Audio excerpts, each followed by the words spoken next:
The movie begins as Cairo Sweet, an 18-year-old girl, narrates what it is to be an adult. She lives alone in her house because her parents, who are lawyers, are permanently abroad. She talks about how she finds an escape in writing and longs to be loved and not feel lonely. She mentions meeting a teacher who is also a writer. Cairo walks into class where Jonathan Miller, a literature teacher, is already in, even though the class won't start for another hour. She tells him that she lives in Lovell Hill, and he is very amazed. He gives her a list of books they will be going through in class, and she tells him she read them all, which amazes him even more. Soon, her friend Winnie joins them, and we learn that this is her second time attending this class. Her stomach growls, and she goes out with Cairo to get some food. After they left, Jonathan checked out the books Cairo brought to class. His friend and colleague Boris gets in and asks what he was reading. The book Jonathan was holding is an erotic fiction, and Boris took it before he started reading it out loud. Jonathan takes the book and goes over to eat the biscuits that Boris made. Boris finds Jonathan's book from Cairo and tells him she is also the only one who checked it out. Back at their house, Beatrice is buried in her work as Jonathan tries to get her attention. He tells her about Cairo and the kind of books she reads. He also lets her know that she has checked out his book from the library, but Beatrice mocks him. She gets a call from Amy, and Jonathan leaves to open some music as she gets angry over the phone. They share a drink as Jonathan starts reciting lines from a book called Under the Roofs of Paris as he kisses her. As they started dancing and making out, Beatrice's phone rang and she had to leave. Boris complains about having a terrible weekend as he and Jonathan are sitting on the court. They looked over to the woods, and Boris told him that there could be ghosts in there, and the plant feeds on the souls of the dead. Cairo walks out of the woods and greets them. Both of them kept asking her questions, and Boris offered her some biscuits before he left, while mocking Jonathan. Jonathan asks if she doesn't get scared walking through the woods all by herself, but she tells him she's the scariest thing in there. As Boris walks into the hallway, Winnie stops him and starts teasing him. He stops and talks to her as she tells him she wants to be in his class and he can tutor her. Cairo watches them converse from a corner. Winnie tells her that she is seducing Boris and asks if she is jealous in a sing-song voice. Winnie and Cairo are in Cairo's house while she is smoking.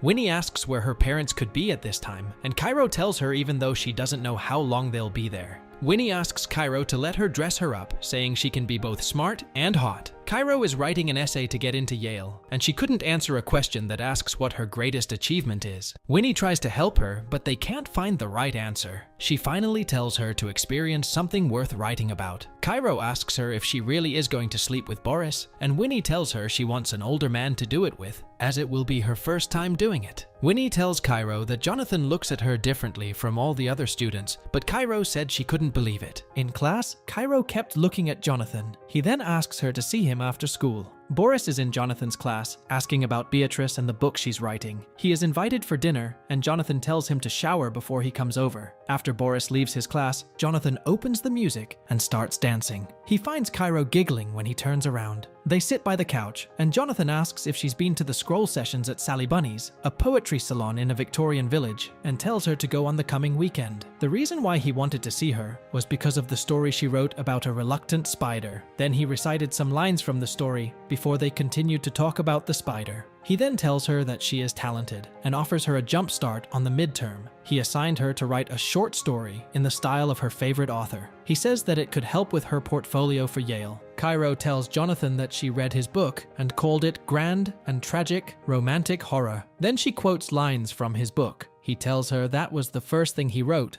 and that he hasn't written anything recently since he got married and started teaching. But Cairo challenges him, saying he isn't inspired. Winnie joins them as they're talking. Boris, Jonathan, and Beatrice went out for dinner where Winnie was the waitress. Beatrice asks why their order is not served yet, and Winnie offers a drink on her. Boris and Winnie sneered at each other, and Winnie called Jonathan a boring teacher, to which Boris laughed. Jonathan tells Beatrice that she is Cairo's friend before they discuss about her. Beatrice tells Jonathan that he is better at teaching than writing, and that it isn't for him. They both tell him it's not because he can't write that he's not a writer, it's because he stopped writing and chose to be a teacher. Jonathan was offended. On Saturday, Cairo went to the poetry place Jonathan suggested, hoping to find him there. Soon Jonathan joins her. She asks if he knows all the people there, and if what they're doing is like group therapy. A man named Elliot starts reciting a play as they all listen. After the play was over, Jonathan and Cairo were outside, and he asked if she thought it was going to be bad, and she said yes while giggling. Boris and Jonathan are sitting in their usual place when Cairo brings them coffee.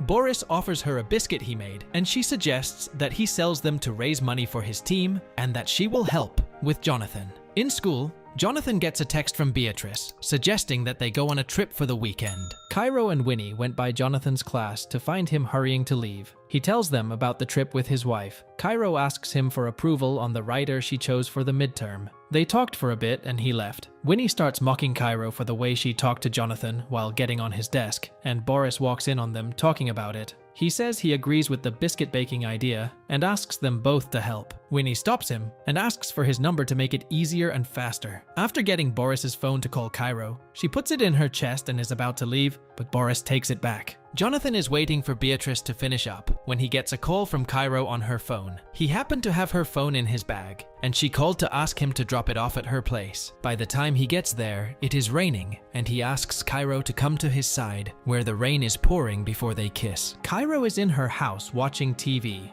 and reminiscing about what happened while Jonathan is sitting at home with Beatrice. Beatrice apologizes for canceling their vacation because of work. After receiving the midterm assignment from Cairo, he went outside and started reading it. What she wrote was an intimate story that was portrayed by them.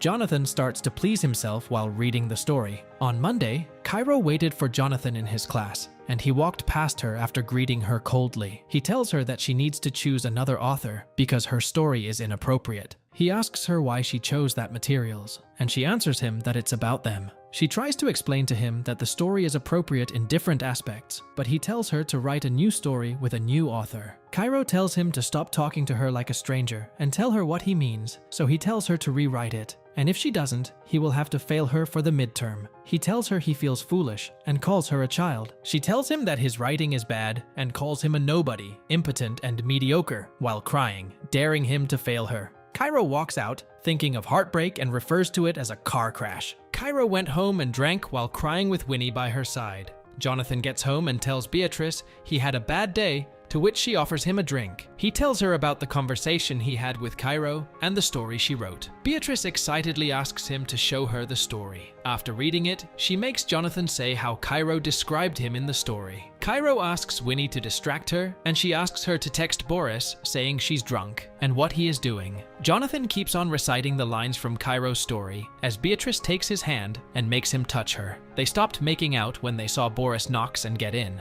Winnie tells Cairo that she wants to be liked by Boris and that she wants him to sleep with her. Cairo makes her tell Boris that she's with her and that they're doing what girls do when they're alone at night. Beatrice finds Boris smiling at his phone and asks who he is texting with, but he won't tell her. He replies to Winnie telling her to go to bed. Cairo gets angry and tells Winnie to take off her shirt as they are going to be making out for Boris. They got very close and started making out while Cairo took a picture and Winnie sent it to Boris. Earlier that day, Cairo had sent the story she wrote to the principal. Beatrice gets a call from there and gives it to Jonathan. Boris suddenly decides to leave, saying his goodbye to Beatrice. Jonathan learns that the principal got the story from Cairo and tells Beatrice about it, and that he thinks that Cairo did it. He says that if she can convince them that something's happened between them, he could lose his job. Beatrice asks if something happened between them as teenagers, which is very dangerous, and if he should know what he's doing. The next few days, Cairo didn't show up to school, and Winnie looked very sad. She asked Jonathan if he'd seen her, but he coldly says he didn't. Cairo and Jonathan are being questioned by the principal, Joyce. Cairo tells her that he gave her the midterm assignment in advance and that they used to meet before, during, and after class to talk about literature. She said that he was impressed that she knew who he was. Jonathan tells Joyce that Cairo is very talented and that he gave her mentorship as she is better than the curriculum. Jonathan claims that they know each other as is appropriate for a student and a teacher. He mentioned the time he went to her place to give her phone back and the vacation he and Beatrice were supposed to go on. He said that he didn't touch her, and that when she sent the story, he told her it was inappropriate for school. He realized that there was nothing he could say to defend his position. Boris asks Jonathan if he's in love with Cairo before he tells him that he can't identify the line, and that's why he crosses it. Then they into an argument, and Boris leaves. Jonathan confesses to Beatrice that he's suspended, but soon they get into a fight where it escalates and gets personal. Jonathan calls Beatrice an alcoholic, and she tells him he's boring, and that's why she drinks. That was only the beginning of their fight. Winnie goes to see Cairo and asks what she's doing to Jonathan. Cairo tells her that she's testifying against him in front of the school board because he underestimated her. Winnie tells her she will testify against her, but Cairo blackmails her with the evidence she has of her and Boris. Cairo tells her that this is her greatest achievement. The movie ends as Cairo stands on her bed, reading her essay about her and Jonathan, as we see Jonathan losing his job, Boris and Winnie walking past each other as strangers, and finally Cairo finding Jonathan and crying as she sees him in school. Even though she's hurt, she says that she believes what happened has shaped her into something new, a hero, a villain, and a writer. And with that, the movie ends. We hope you enjoyed our video. Watch the next recaps on the screen, and don't forget to subscribe for more amazing recaps. See you in the next one.